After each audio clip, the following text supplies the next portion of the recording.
ഞങ്ങളുടെ യാത്രയുടെ 5-ാം ദിവസം കടലിന് നടുവിലെ അത്ഭുതം എന്ന് വിശേഷിപ്പിക്കാവുന്നതും തളരാത്ത യുദ്ധവീര്യത്തിൻ്റെ ചരിത്രം പേറുന്നതുമായ ഒരു കോട്ടയിലേക്കാണ്. നാലുപാടും പരന്നു കിടക്കുന്ന ജലം, നടുവിലൊരു ദ്വീപിൽ ആകാശത്തേക്ക് തലയുയർത്തിപ്പിടിച്ച് ആന പിടിച്ചാലും ഒരു പോറൽ പോലും ഏൽക്കാത്ത കൂറ്റനൊരു കോട്ട. പിടിച്ചടക്കാൻ വന്നവർക്ക് മുന്നിൽ ഉശിരോടെ നെഞ്ചുവിരിച്ച് നൂറ്റാണ്ടുകളായി നിൽക്കുന്ന മുറുദ് ജാഞ്ചിറ കോട്ടയാണ് നമ്മുടെ ഇന്നത്തെ താരം.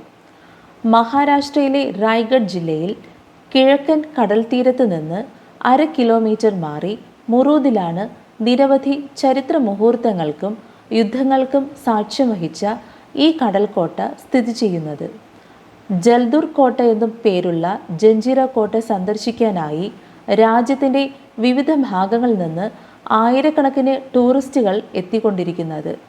സന്ദർശകർക്ക് താമസത്തിനായി സ്വകാര്യ ബീച്ച് റിസോർട്ടുകളുമുണ്ടിവിടെ. ചരിത്രം പരിശോധിക്കുകയാണെങ്കിൽ 15-ാം നൂറ്റാണ്ടിലാണ് ഈ ദ്വീപിൽ ആദ്യമായി കോട്ട നിർമ്മിക്കുന്നത്. മത്സ്യബന്ധനക്കാരായ ആളുകളാണ് ആദ്യം കോട്ട നിർമ്മിച്ചത്. അന്നത്തെ അഹമ്മദാബാദ് ഭരണാധികാരിയായ നൈസാം ആഫ്രിക്കൻ അറബ് വംശജരും മുഗൾ സാമ്രാജ്യത്തിലെ മറ്റൊരു സൈനിക വിഭാഗമായിരുന്ന സിദ്ദികളെ അയച്ച് ഈ കോട്ട പിടിച്ചടക്കുകയും നിയന്ത്രണം അവരെ ഏൽപ്പിക്കുകയും ചെയ്തു. സിദ്ദികൾ മരത്തിലും മറ്റും നിർമ്മിച്ച കോട്ട സൈനിക നീക്കത്തിന് യോജിച്ച രീതിയിൽ കൂറ്റൻ കല്ലുകൾ ഉപയോഗിച്ച് പുതുക്കി പണിതു. ഏതുതരം സൈനിക ആക്രമണങ്ങളെയും ചെറുക്കാൻ പറ്റുന്ന രീതിയിലായിരുന്നു 22 ഏക്കർ വ്യാപിച്ചു കിടന്നിരുന്ന കോട്ട നിർമ്മാണം. സിദ്ദികളുടെ നിർമ്മാണ മികവാണ് കോട്ടയുടെ കരുത്തിൻ്റെ ആധാരം.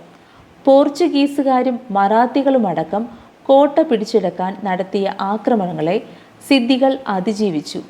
ശിവാജിയുടെ നേതൃത്വത്തിൽ മറാത്ത സാമ്രാജ്യം ശക്തി നേടിയ സന്ദർഭത്തിൽ മറാത്ത സാമ്രാജ്യത്തിന് അകത്ത് സ്ഥിതി ചെയ്തിരുന്ന ഈ കോട്ട ശിവാജിക്ക് വൻ ഭീഷണിയായിരുന്നു. 7 തവണ ആക്രമിച്ചിട്ടും ഈ കോട്ട ശിവാജിക്ക് മുന്നിൽ കീഴടങ്ങാതെ വന്നു. അവസാനം ആ ശ്രമം ശിവാജി ഉപേക്ഷിച്ചു.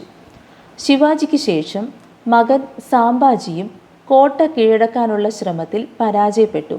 ഒടുവിൽ 1736 ഏപ്രിൽ 19 മറാത്ത പേഷ്വ ബാജിറാവിൻ്റെ സൈന്യം സൈനാധിപനായ ചിംനാജി അപ്പയുടെ നേതൃത്വത്തിൽ റിവാസ് യുദ്ധത്തിൽ സിദ്ദികളെ പരാജയപ്പെടുത്തി കോട്ട കീഴടക്കി.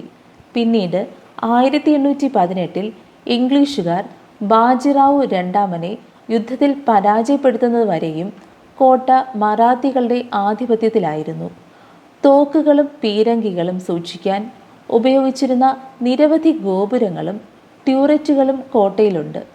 കോട്ടയിൽ 572 പീരങ്കികൾ ഉണ്ടെന്ന് പറയുന്നുവെങ്കിലും ഇപ്പോൾ 3 എണ്ണം മാത്രമാണുള്ളത്. കോട്ടയ്ക്കകത്ത് മനോഹരമായ തടാകങ്ങൾ, കല്ലിൽ തീർത്ത മനോഹരമായ വാസ്തുവിദ്യകൾ, ശവകുടീരങ്ങൾ എന്നിവ കാണാൻ കഴിയും. പടിഞ്ഞാറ് ഭാഗത്തെ വാതിൽ ദരിയ ദർവാസ എന്നറിയപ്പെടുന്നു. കടലിലേക്ക് തുറക്കുന്ന കവാടമാണിത്. 22 കൂറ്റൻ കൊത്തളങ്ങളും ഉയർന്ന സംരക്ഷണ ഭിത്തികളും വലിയ കറുത്ത ഗ്രാനൈറ്റ് മതിലുകളുമുള്ള ഈ ഭീമൻ കോട്ട കടലിൻ്റെ നടുക്കായി നിൽക്കുന്നത് കാണേണ്ടത് തന്നെയാണ്. രാജകൊട്ടാരം, പള്ളികൾ, പ്രഭുക്കന്മാരുടെ വീടുകൾ, കുതിരാലയങ്ങൾ, കളപ്പുരകൾ, ഭൂഗർഭപാതകൾ തുടങ്ങിയവ ഈ കോട്ടയ്ക്കകത്തുണ്ട്. ഈ കെട്ടിടങ്ങൾ പലതും പരസ്പരം ബന്ധപ്പെട്ടിരിക്കുന്നു. വർഷങ്ങളോളം കോട്ടയിൽ നിന്ന് പുറത്തു പോകാതിരിക്കാൻ താമസക്കാരെ സഹായിച്ച വലിയ ശുദ്ധജല സംഭരണികളും ഉണ്ടിവിടെ. ശരിക്കു പറഞ്ഞാൽ ഒരു കൊച്ചു ഗ്രാമം തന്നെയായിരുന്നു ഒരു കാലത്ത് ഈ കോട്ട. മഴക്കാലം കഴിഞ്ഞാൽ ഒക്ടോബർ മുതൽ മാർച്ച് വരെയാണ് കോട്ട സന്ദർശിക്കാൻ അനുയോജ്യമായ സമയം. മഹാരാഷ്ട്രയിലെ മൺസൂൺ അപകടകരമാണ്. അതുകൊണ്ടാണ് സുരക്ഷാ കാരണങ്ങളാൽ മുറൂദ് ദ്വീപിലേക്കുള്ള ബോട്ട് സർവീസ് മൺസൂൺ സമയത്ത് നിർത്തിവെക്കുന്നത്. ബോട്ട് വഴിയല്ലാതെ ഈ കോട്ടയിൽ പ്രവേശിക്കാൻ ആകില്ല. ബോട്ടിൽ കുറച്ചു ദൂരം പോയതിനു ശേഷം ചെറുവള്ളങ്ങളിലേക്ക് മാറിക്കയറിയാണ് കോട്ടയുടെ പ്രവേശന കവാടത്തിലേക്ക് പോകേണ്ടത്.